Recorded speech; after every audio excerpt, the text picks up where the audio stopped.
नमस्कार दोस्तों, आपका मेरे चैनल भक्ति की शक्ति में स्वागत है। आज मैं आपको हरियाली तीज की कथा सुनाने जा रही हूँ। अगर आपको ये कथा पसंद आए तो कमेंट बॉक्स में भगवान शिव और माँ पार्वती की जय अवश्य लिखें।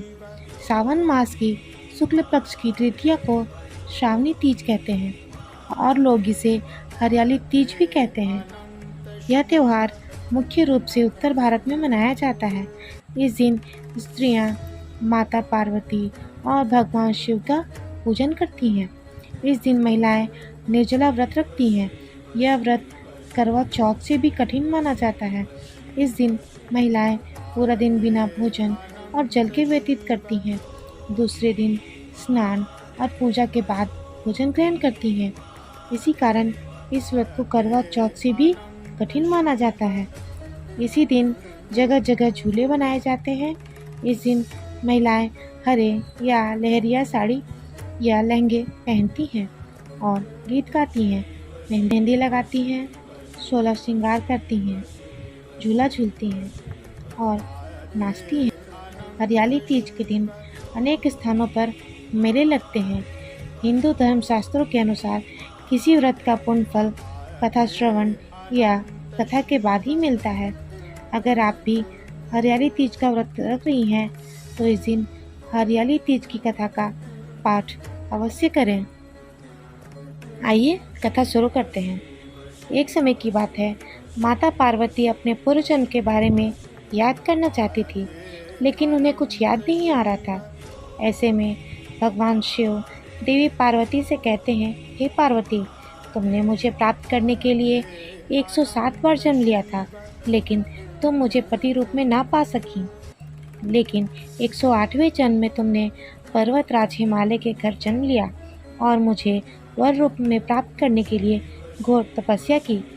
शिव जी कहते हैं, इतना ही नहीं, तुमने अन्न जल का त्याग कर दिया, पत्ते खाए, सर्दी गर्मी एवं बरसात में हजारों कष्ट सहकर भी अपने व्रत में लीन रही।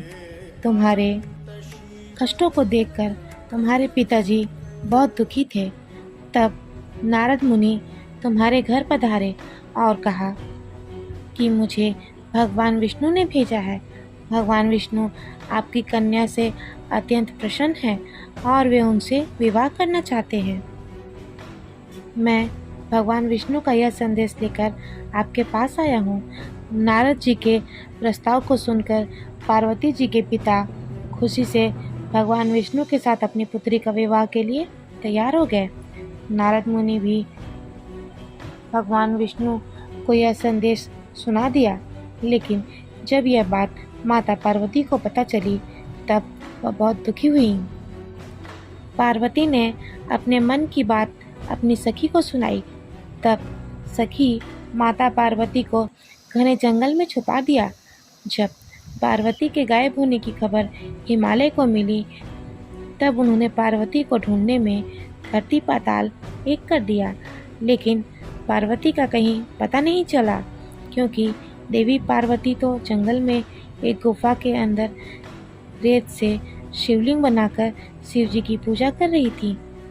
हे पार्वती, इस प्रकार तुम्हारी पूजा से मैं बहुत प्रसन्न हुआ और तुम्हारी मनोकामना पूरी की। जब हिमालय राज तुमको ढूंढते ढूंढते गुफा में पहुँचे तब तुमने अपने पिता को बताया कि मैंने शिवजी को पति के रूप में चयन कर लिया है और उन्होंने मेरी मनोकामना पूर्ण कर दी है। शिवजी ने मेरा वरण किया है। मैं आपके साथ केवल एक शर्त पर ही चलूँगी कि आप मेरा विवाह भगवान शिव से कराने के लिए तैयार हो जाएं। तब तुम्हारे पिताजी मान गए और विधि विधान सहित हमारा विवाह हो गया। हे पार्वती, तुम्हारे कठोर तप और व्रत से ही हमारा विवाह हो सका। तो हे पार्वती, तृतीया को तुमने मेरी आराधना करके जो व्रत किया था उसी के परिणाम स्वरूप हम दोनों का विवाह संपन्न हुआ। इसलिए हे पार्वती, इस हरियाली तीज को जो भी निष्ठा के साथ यह व्रत करेगा, मैं उसको मनोवांछित फल प्रदान करूँगा। उसे तुम जैसा सुहाग मिलेगा। तब से कुंवारी कन्याएं अच्छे वर की कामना हेतु यह व्रत रखती हैं। वहीं सुहागन महिलाएं अपने पति की लंबी उम्र के लिए यह व्रत रखती हैं। भविष्य पुराण में देवी पार्वती ने स्वयं बताया है कि हरियाली तीज का व्रत करने पर महिलाओं को सुहाग और सौभाग्य की प्राप्ति होती है। सावन महीने में तृतीया तिथि के दिन कई वर्षों की कठिन तपस्या के बाद देवी पार्वती ने भगवान शिव को पति के रूप में पाने का यह वरदान प्राप्त किया था।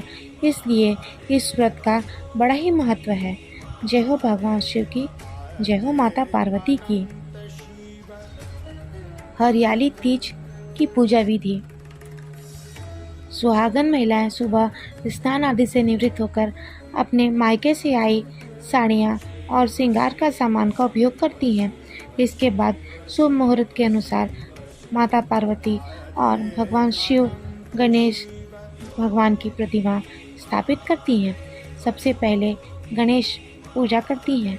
इसके बाद माता पार्वती को 16 श्रृंगार की सामग्री के साथ साड़ी, अक्षत, दीप, धूप आदि अर्पित करती हैं। इसके बाद भगवान शिव को भांग, धतूरा, श्वेत फूल, बेलपत्र, धूप और गंध आदि समर्पित करती हैं। हरियाली तीज की कथा सुनती हैं और इसके बाद तीनों देवों की आरती करती हैं।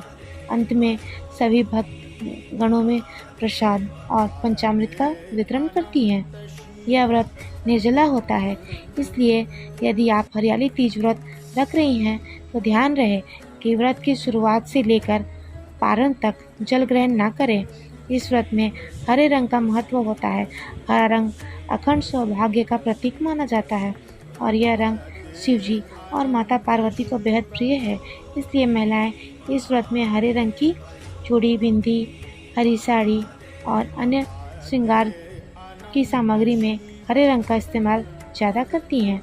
हरियाली तीज व्रत महिलाएं अपने पति के लिए रखती हैं, इसलिए कोशिश करें कि इस व्रत के दिन पति पत्नी दोनों एक दूसरे से वाद विवाद न करें। ज्योतिष के अनुसार जो व्रती महिलाएं इस पूजा में शामिल नहीं हो सकती वे इस व्रत कथा को जरूर सुनें। हरियाली तीज का महत्व। हरियाली तीज सुहागन महिलाओं के लिए बहुत ही महत्वपूर्ण है। हरियाली तीज के खास मौके पर महिलाएं झूला झूलती हैं और सावन के गीत गाती हैं। पौराणिक कथाओं के अनुसार माता पार्वती ने भगवान शिव को पाने के लिए कठोर तपस्या की थी। उनका कठोर तप देखकर भोलेनाथ प्रसन्न हो गए थे और हरियाली तीज के दिन माता पार्वती को पत्नी के रूप में स्वीकार कर लिया था। इस व्रत को करने से सुहागन महिलाओं को अखंड सौभाग्य की प्राप्ति होती है और शिव जी का आशीर्वाद मिलता है।